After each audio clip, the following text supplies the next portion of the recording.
Hello and welcome. Today we're going to be talking about Season 3 of the Magnus Archives. In the Season 2 review, I mentioned that it takes me a while to do these because I have to listen to every episode twice, and that if I'm at home, I can't really focus on them. Well, I took a vacation, and you may say, Trey, you weren't supposed to work on your vacation, but I did a lot of driving during that vacation, so I had some time to listen. And oh boy, Season 3 is a thing. Okay, so let's begin with the same statement we always start with. If you don't know what the Magnus Archives is, and you've got to this video, the Magnus Archives is a horror podcast on YouTube that is done up in the style of a radio show, where you don't actually get to see any visuals, but instead you get all of the audio, and the voice actors do an amazing job in selling these characters to you. There is so much emotion put into them. I apologize if you see any flies flying around. We'll get to that, because I think the corruption is after me. But regardless,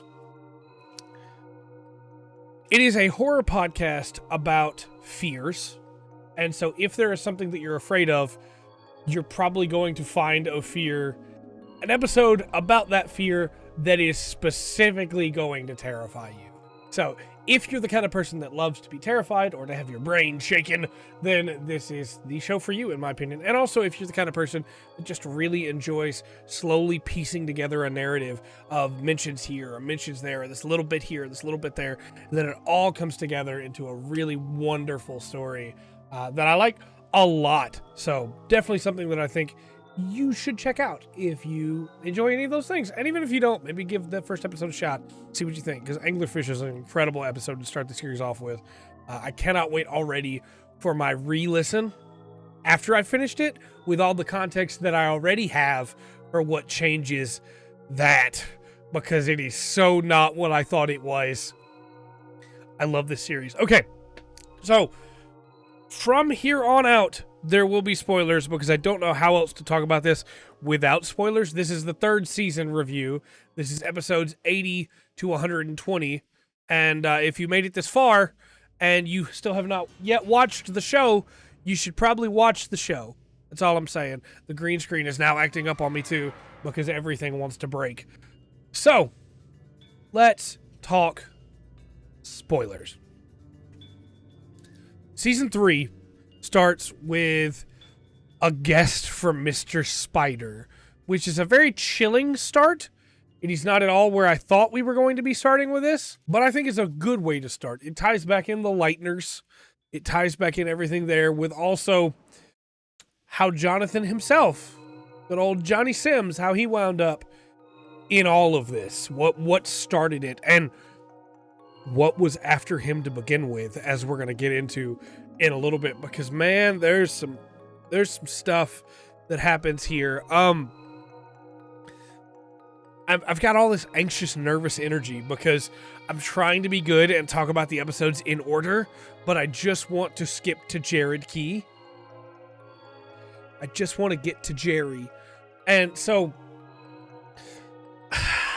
do I just skip ahead? No. Okay, so we go from a guest from Mr. Spider into the eyewitnesses as we wrap up what happened with the not them and everything there with Lightner and what happened to him into this season. We get more about Daisy and more about what is going on with her and Elias and everything going on with him. Melody joins the team, and things are tense there, and it's going to get worse before it gets better. But for the whole, this set of episodes, as we go through, like Drawing a Blank with the mannequins, and Possessive with Adrian Weiss, and Upon the Star with the unnamed person that's there, it's all really interesting stuff as it builds up, as we learn more about these different entities that we're going to learn so much more about later, that we got from the second season with Lightner and the conversation that John and Lightner had there. But as we go into this, we get Upon the Stairs, such a good episode. It wasn't there. It wasn't there. Man, it starts out kind of like the start of any season in the show, where it's like, yeah, here's some statements that seem completely disconnected and everything, and then you get tucked in. And that's the first time that it should have connected for me sooner, but that's the first time where I disagreed with Leitner. Because Leitner's thing was, you know, these entities don't even know the effects that they're having. It's almost like spasming muscles. And while that might be true for like the major version of the entity, the things that it uses, the avatars, the creatures that are parts of it that like slough off and enter our world, are not that at all. Because this one tells him the blanket never did anything. And we also get the terrible, super tragic, but so incredible story beat of who am I even sad for, from John talking about Sasha. And it just, that's a dang good plot line right there. That the fact that Sasha is still having these, what's the right word for it? These after effects, I guess, her death, all this time back is incredible, and I love it. It's so good. So then we get into the Uncanny Valley, which is where for a little while, we're going to have some deviations, but for a little while we start getting a lot of, we saw it a little bit already, I guess, with drawing a blank, but this focus on the stranger, which I guess we already had a little bit of with the end of the last season, but this focus on specifically like Nikola Orsanov and everything going on there with a woman in Uncanny Valley that might be Jude Perry, it seemed like, and all of this focus on the stranger. And I know that may sound weird to immediately follow that up with, next up we get a deviation into Dig, which is great, and is going to come up again later. But as all this is moving forward, it all seems to come back to the stranger is very close to the unknowing, and it's going to happen soon, and so the stranger seems to be almost acting more. There's more incidents with the stranger, which I find really interesting. There are some, again, like I said, some deviations with the Vast and the End, I believe. But little by little, we get all of these different ties in here. We're going to get into how we know all these names in a little bit, but Twice as Bright, where we get to talk to Jude Perry, or I guess John does. Very, very interesting as we learn what it's like to be an avatar. We get that as well in The Coming Storm with Michael Crew. Mike seemed like a cool guy. I say that, but he was throwing people... That's how good the voice acting is. Because he was throwing people off of buildings into the Vast. Bodybuilder is a really interesting episode with Jay. Is that Jared Hopworth? Possibly? This is somebody that's really connected to the stranger, right? So it could be. I like, too, that we're getting to see these different sides of the stranger. Of the mannequins, but also the changes to the people, but also like the anglerfish and the not them. All these different ties of different aspects of the stranger is maybe the way to say it. Nothing Beside Remains is an interesting episode where we get into the stuff with Jonah Magnus and Barnabas Bennett, his friend that Jonah would not help. But it also starts tying in of, hey, Elias is trapped, Daisy and Basira, they now work at the Institute as well. And there is no way around that. Just the way it is. You can't kill him, because if you do, everybody else dies. Elias is a really good villain, I guess, even though I'm not sure he's entirely a villain. It's almost a given. He could be lying, I guess, but it's almost a given that he killed Gertrude, and we know he killed Leitner. But there's something more going on with him. And I like him as a like constant threat to the team. I think he's really well done, and the voice acting for him is really great. Only beaten out, I think, by Peter Lucas's voice acting, which is really good. Is it just Lucas? I guess it's just Lucas. It feels like Lucas, though. Return to Sender is, I guess I didn't talk about Absent Without Leave or Dead Woman Walking. I skipped, and Contaminant. I skipped all those because I wanted to get to Return to Sender. We'll come back to Return to Sender. Contaminant is a really interesting episode with Lester Chang and Breakin' and Hope and the Desolation. Or the Corruption. I'm thinking it might be the Corruption. I put in my notes the Desolation, but I didn't know what to call it then. So I'm thinking it might be the corruption. I'm not sure, though. And one of the flies is on the green screen.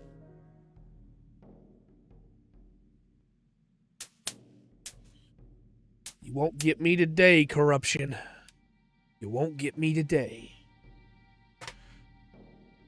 Anyway, that aside, again, we're going to get into that. Dead woman walking. Georgie Barker's story, how she can't feel fear anymore because the end has taken that from her. Really interesting stuff there. I really want to know how that works. What does that mean, really, for them? But then you also have, like, Absent Without Leave, Luca Moretti, and the story of the end and the dead that walk, and we're going to get back to that again in a little bit with another statement, but Return to Sender is the one I've been so excited to talk about. Brecon and Hope came to Brecon and Hope and became Brecon and Hope by slowly pushing out Brecon. What an incredible episode. Just the growing terror. And then it all wraps up again at the end with Sarah Baldwin and the mention of Daniel Rawlings and the gorilla skin and everything there that leads into Nikola Orsanov kidnapping John and everything that happens there. And there's some really interesting stuff that happens in this set of episodes, but I don't want to take away from the statements themselves either. I think there's a really good balance of the statements are low-key horrifying and have cool stuff going on with them, but then there's also this other plot, which is the main plot going on around them. It's really well balanced in these episodes, in my opinion. And We All Ignore the Pit is a really cool idea. Just, yeah, everybody knows it's there. Nobody talks about it. People tell you not to talk about it. But everybody knows it's there. Lights Out with Maxwell Rayner and the HMS Terror and the Sandman. I'm assuming this is the Dark, right? Don't tell me. Obviously, I want to figure these out on my own, but I'm assuming it's the Dark. Really cool episode. Really cool episode. Very spooky. Made me think about the 1981 Sandman movie. I believe it's like a 9-minute movie. It's very good, though. Then we have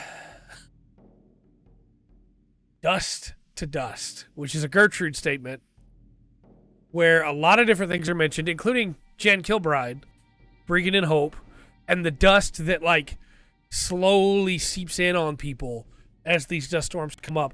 And is that the desolation? Or is that whatever's tied to dig? Which at first, that's the buried, right? So it's probably the buried. But I like that they could be multiple different ones. As John himself puts it, it's like a color wheel, and all of them want to kill me. I like that it could bleed into there because it leads to more discussion, which I think is really fun. And then one of my favorite episodes of this entire season is I Guess You Had to Be There, which is the rest of the staff trying to get statements out of people without John's powers to be able to draw the statement out. And so you have these different people, one of which is dealing with the dark and is terrified but thinks it's the government that's to blame, and one of which is dealing with maybe the web, it seems like, and doesn't know what to do there but can't be calmed down. The one with the ghost, I'm having a hard time. That could be the end. Could be the desolation. But also could just be a lie. But my favorite is the guy that got trapped in the spiral and then was like, oh, but I'm going to be late for dinner. I'd better just leave. Bye. Just left. Just imagine Michael waiting at the end of the spiral and just going, yes, yes, and then he just leaves. It's incredible, but it's also a great reminder that the vast majority of the statements they get are probably like that, and it's only the ones that John himself takes or that Gertrude took that allow them to pull that out of people. From there, we have another twist, which is Michael's story. It's really good. It's really interesting. And the way that it reveals how fierce Gertrude was kind of surprised me. Gertrude sounds so sweet, but I knew there was a little bit of steel under there. I just didn't realize how much steel was under there. She's a great character. even if we are having to learn about her posthumously, right? But she's a great character. And I think Michael also is Michael the man is a tragic story. Michael the creature is also like twisted and corrupted, which is perfect for a spiral, I guess you could say. But where that all comes out to with Helen Richardson is really interesting, and I like it a lot, and we'll see how that goes, because things happen later, and I don't know, John, you might have made a bad choice. From there, we get Nesting Instinct with Francois Duchamp. Either way, really interesting episode as well. Unsure if that is... I feel like it's the web, right? But it could also be the corruption. It's kind of hard to say because they were beetles, and I don't know if the web is just spiders or if it's something else. It's probably just spiders, so that's probably the corruption. But I love now that I know what they're called, because now every episode I get to go, ooh, which one is that? Which one did that? But also, like, the fact that it convinced him that it was his new family is, like, horrifying. Because this man just wanted a family, and it gave him one.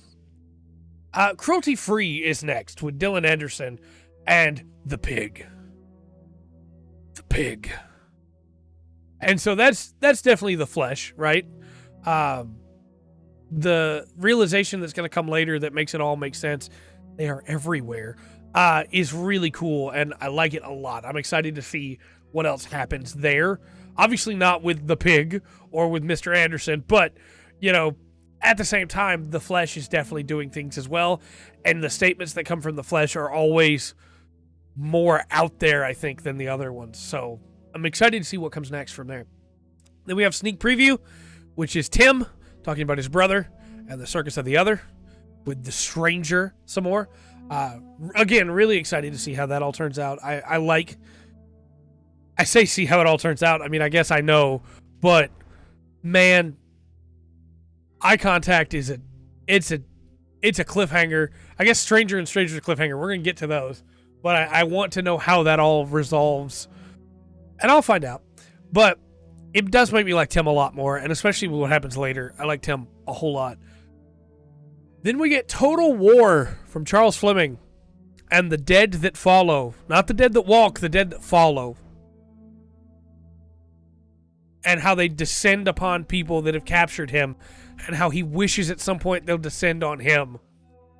That is an incredible statement. And also, John speaking fluent Mandarin Chinese without even realizing it. Very, very cool. Very, very cool. A matter of perspective. Jan Kilbride, who gives us some more interesting information. This is somebody else who was on the data list, which I should specify now is an episode I accidentally skipped last season, and is horrifying, the idea of just drifting off into space. But this one is still on the station, but the walls being so far out you can't reach them, which is another aspect of the Vast that I find is really cool and interesting.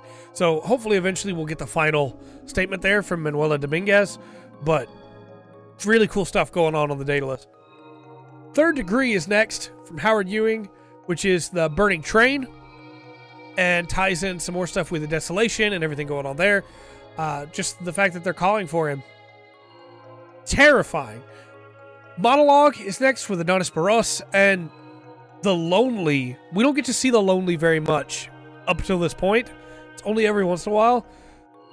The fact that all the world's a stage, meaning he could never escape, that's rough. And the fact that Peter Lucas shows up here, and when he does, the tape gets all squirrely like it does whenever somebody's using their powers.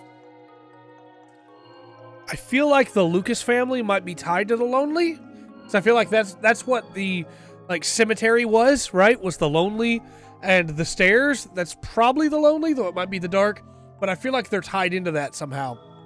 Of course, following that, we have Nightfall, which is Julia Montauk's statement. Robert Montauk's daughter from way back when. In fact, I'm going to get the episode number here with A Father's Love, episode 9. So it's all the way from back there. Really cool episode, too, of her meeting Trevor. And it seems like both her and Trevor, who, of course, is alive, are tied to the hunt. And maybe are avatars of the hunt. I have a theory, and we're going to get into it later. I have a theory that you can't become an avatar unless you die. Because Trevor seemed like he died. And then he just got better, right? And so I think that you give yourself to the entity to be able to come back. That's my theory right now. Don't tell me in the comments, please. I want to find these things out on my own. I love that moment when I learn a new truth and just shakes my brain. But I love this episode. Nightfall is so cool with Varden Darvish and everything going on there. Trevor solid snaking his way into the building. It's really cool stuff.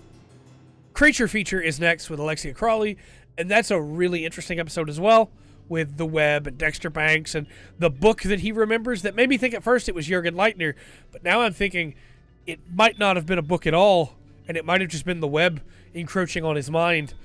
Either way, really cool episode. Enjoyed that one a lot. Then we have my favorite episode of this series, which is Family Business with Gerry, Gerard Key, however you want to say it. Good old Gerry, who gives you the big exposition dump of the season, I guess, where he gives his statement about the families and everything going on there, but he reveals the names of the entities: the Eye, the Spiral, the End, the Stranger, the Lonely, the Desolation, the Slaughter, the Vast, the Buried, the Dark, the Corruption, the Web, the Flesh, and the Hunt. And it's also where we find out that it's not just humanity's fears that are affecting these things. It's also the fear of animals. And that maybe they're not feasting on the fear or feeding on the fear as much as they are the fear. They're why we're afraid of these things. The creatures that lurk in the dark are aspects of the dark. The uncanny valley that harbors in the depths of mankind's soul to be afraid of comes from the stranger.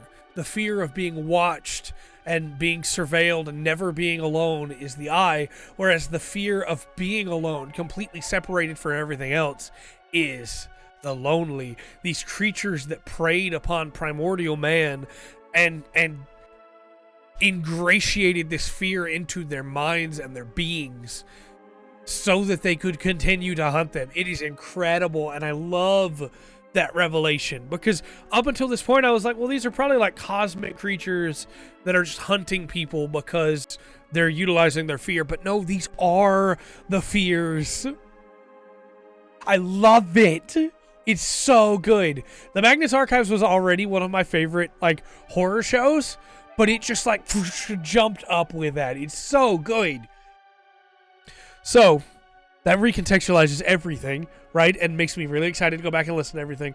But we're not done with the season yet, because then we have Thrill the Chase with Lisa Carmel and Murder Club,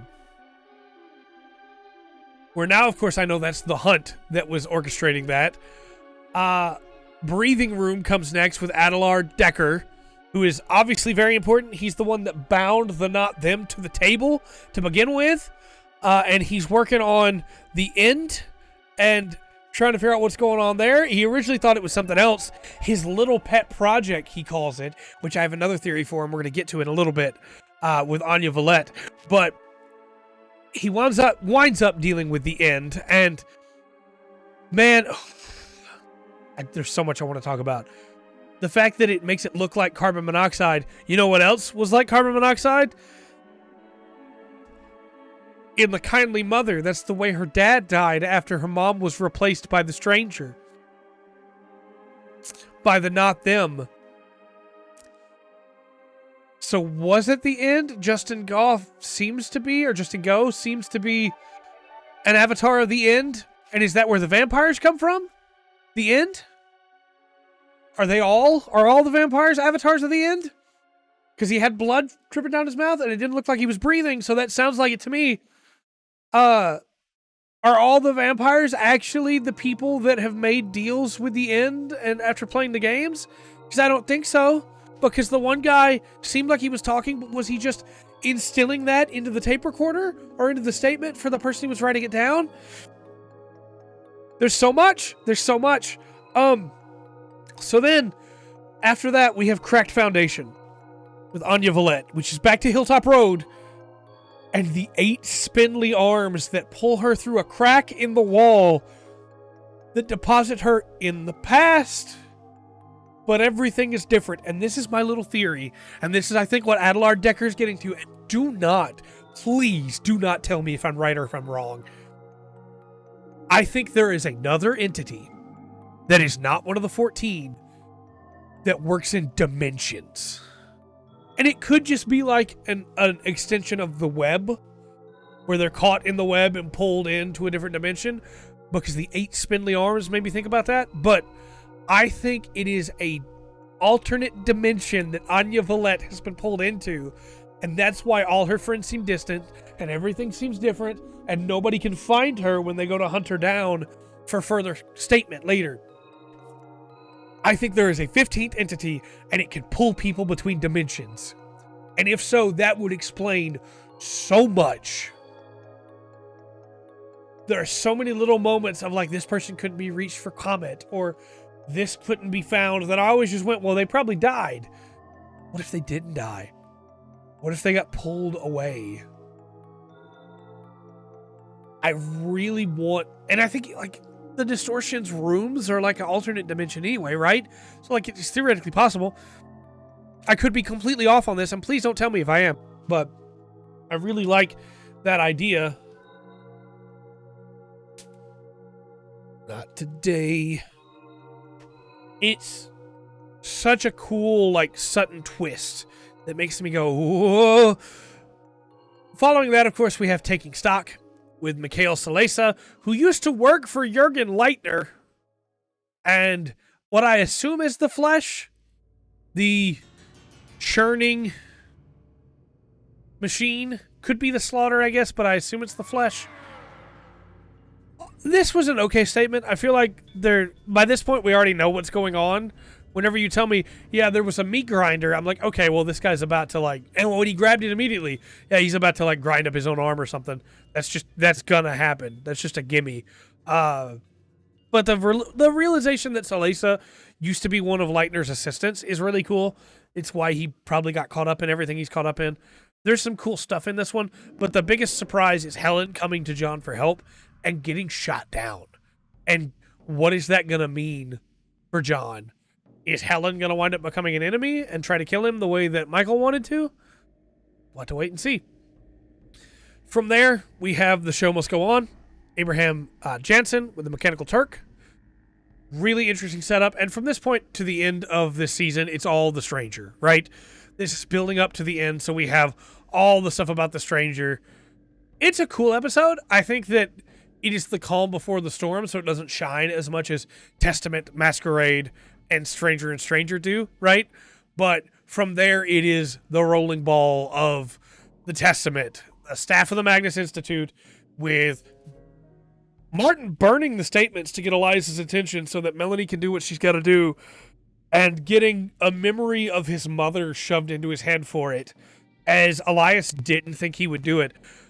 And this is when I realized, maybe, in a weird meta way, I'm the eye here, the watcher, because when I realized Martin was burning statements, I got very upset. Because no, that's valuable information. We might need that later. I want to know. And I realized that's what the eye's doing. That's why the tape recorders get turned on all the time. So maybe in a weird meta way, I'm the eye. It's a conflicting revelation. It really, truly is. But either way, Martin burning the statements and giving all the sass he's got to Elias felt really good.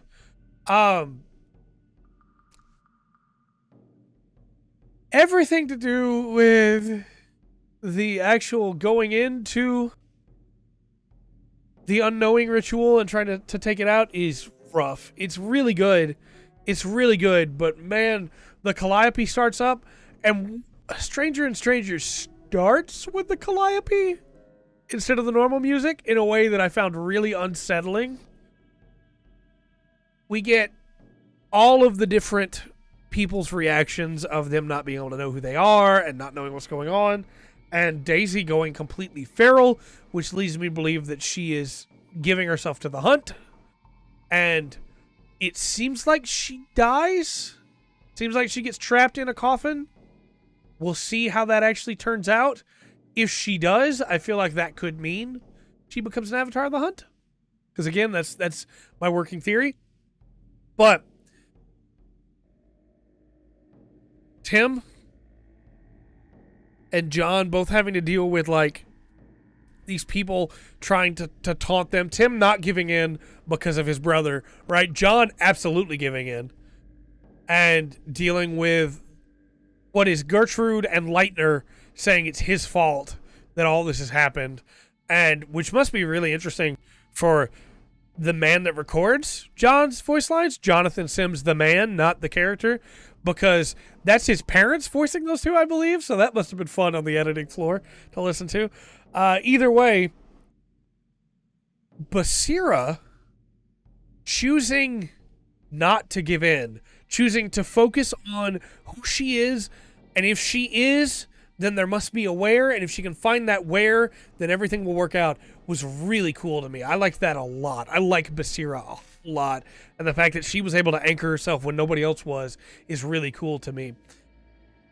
I want to come back to that with what's going on in the unknowing, but Elias getting arrested because Melanie and Martin worked together to take care of that, and then Elias getting punched in the gut was actually really cathartic. However, all it wound up getting them was Peter Lucas is now in charge of the Institute. And we'll see how that goes. He seems like an all right guy at first because he's like, hey, if you need therapy, the archives will absolutely pay for that. Counseling, I guess, is how he worded it. But either way, there's some cool stuff there idea-wise, but I think he's much worse than Elias, and I think that's only going to wind up hurting them in the long run. But eventually, John is able to figure out what's going on enough because Tim attacks him. And Tim and John are fighting because at first they don't know who each other are. And then John, it seems like, uses his powers to make Tim realize what's in his hand, and it's the detonator. And so Tim blows himself up. He makes a Grimaldi joke. The stranger says it isn't funny, and then he blows himself up after saying, I know. Hilarious, right? It's really good. It's a good... I'm assuming Tim's dead, because he was point blank to the explosion. It's a really good end for Tim, where he gets revenge, he's free of the Institute. It's what he wanted, right? And there's a really good moment where he says that he hopes that John can use him the way that Gertrude used her people. Hopes that John is good enough for it, that he's strong enough, he's got a steel will enough to do it. And I enjoyed this whole sequence a lot of The Stranger. It was very intense, and I couldn't stop listening to it at that time. There was no question I was going to be doing anything else when that started. But I do wish there was more wrap up here. I understand it was for cliffhanger, because the last episode is Eye Contact, which is Elias talking about the dreams of Jonathan Sims, who is currently in between life and death. And that, again, makes me think that he's going to have to give himself to the eye to be able to come back. Because I believe that's probably how that works. I don't know that yet. But ultimately, this episode shows that every statement that John gets, he dreams about. He has I'm so sorry. I can't shake these hiccups. He has nightmares about. And it's horrifying to see him have to go through this. But I was also, again, feel like maybe I'm a little too close to the eye. I was focused on it. I had to know. And every time one came up, I was like, oh, that's that one. That's the teacher of the students with the apple that he didn't want.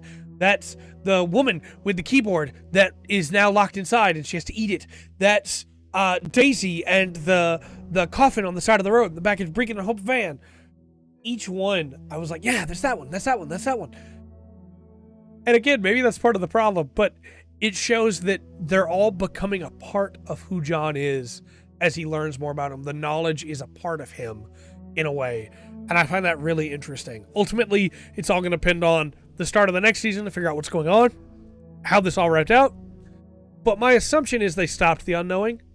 That's my gut feeling right now.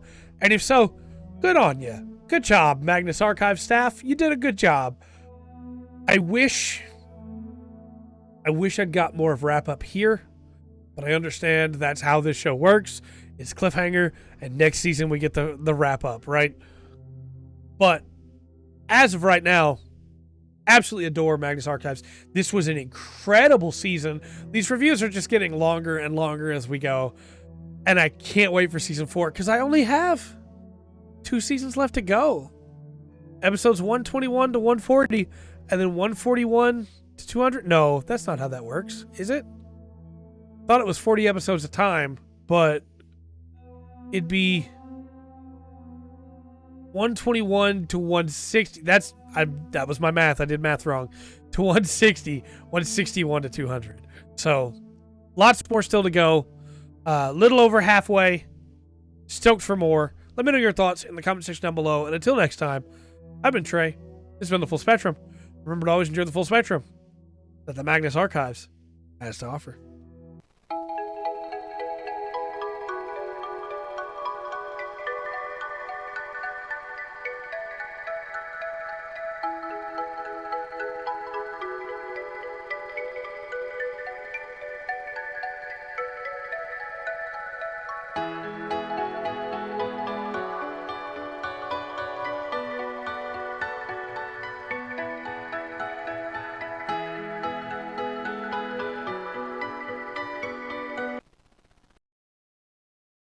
Statement of Trey, the Full Spectrum, about an incident with the flies. Statement begins. I don't know where they've come from. I was cleaning the office and shifted the curtain over the window the wrong way, and suddenly they were just there. I'm sorry, I should go back a little bit. You probably need a little bit more background than that, don't you? I work from home most of the time. I am a YouTuber. I know, right? I know. Strange occupation that we kids have today, right? I can see it in your eyes. You don't have to hide it. It's okay. It does pay the bills, sort of, and I enjoy it. It's good work. I'm very passionate about it. However, it does lead to a workaholic nature, as it were, and sometimes I get a little behind on the cleaning because anytime that I could be cleaning, I could be making new videos or I could be working on other things. So, after coming back from my vacation, I decided I would clean up the office a little bit so that it would look a little better, so I had more options, so that when I was doing some of the streams that I do, I would have a new place to do them, and I was excited for it. I didn't realize what was going to come from it. While cleaning, I moved the curtain over the window. I have a blackout curtain that goes over the window so that the light coming in from the window doesn't interrupt the lighting that I have for the office. I have very expensive lights in here that took a lot of work to set up for studio lighting, but I'm really happy with it. It looks good. And I don't want the artificial light. I say artificial. I don't want the actual light from the sun to interrupt the lighting that I work so hard on. So I have a blackout curtain. And I shifted the blackout curtain to clean around it. And when I did, I guess I opened the window without realizing. The next morning, when I sat down in my office to record, I noticed there were a few flies around. I didn't think too much of it. It's springtime. It's about the time that flies should be here. I live in the country in the south of the United States. So I wasn't too surprised to see 1 or 2 flies coming in. Wasn't sure where they got in from, but again, it is what it is, you know. A few hours later, I noticed there were flies getting in the way of some of the videos. I would go to edit, and there would be flies flying past the camera. And I found that really interesting because I didn't think there were that many in here. I finally just pushed it away, though, and said, it is what it is. Everyone will understand. Went to bed. The next morning, when I came into the office, they were everywhere. The blackout curtain was covered in them. The foam that I use on the back wall to reduce the sound and make it sound better in here, they were in all the folds of it. They're all over the lights. They're all around me. I have a bug zapper, and I tried to start taking out as many as I could, but they're everywhere. No matter how many I kill, they just keep coming. I went outside and sealed that open window, made sure they couldn't come in from there, but there's more of them. Even now, while I record this, I know they're there. I don't know what to do. I thought maybe you could help me. You could tell me how to get rid of them. I put up fly strips, but it seems like they know. Like they're smart enough to avoid it. I worry that tomorrow they may be all over my chair. The next day they may be all over the desk. The next day they may be all over me. Where are they coming from? I don't think I can stop them. Even now I see them looking, staring at me.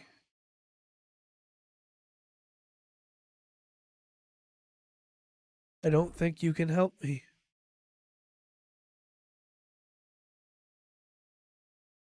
Statement ends.